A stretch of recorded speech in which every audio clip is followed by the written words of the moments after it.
My name's Alex Priou. The course I'm teaching is Facing the Mad Soul on Werner Herzog's relationship with Klaus Kinski.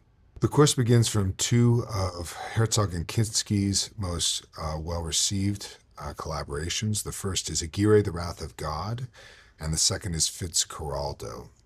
It looks at the way in which Herzog renders ambition and specifically uses the actor Kinski as a kind of avatar for ambition.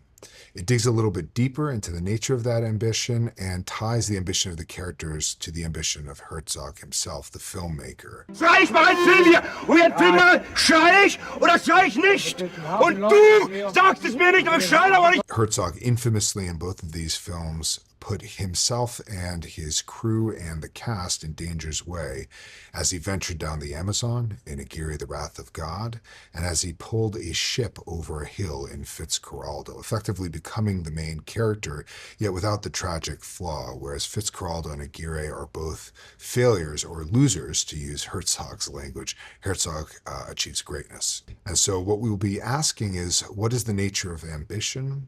How does it sometimes appear like madness? How does it relate to nature? How does it relate to creativity?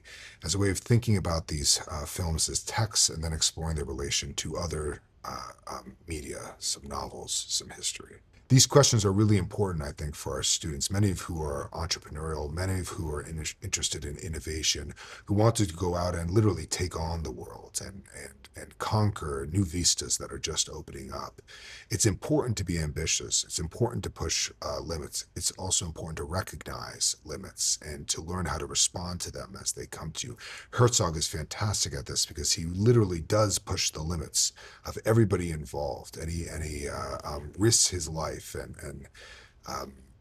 and yet he comes out with something. He doesn't come out with nothing. At the end of Aguirre, Aguirre is all by himself on a raft, tossing monkeys off of him and floating to what will certainly be his death. Herzog gets a movie out of that same trip down the Amazon. All art communicates something about the human condition, our place in the world, whether it's ancient poetry or present-day film. Film is especially gripping, and Herzog teaches young people who might be entrepreneurial or have an eye towards innovation what it means to really push the boundaries, encounter those boundaries, respond to them intelligently, and come out of it with something concrete, real, and not with failure.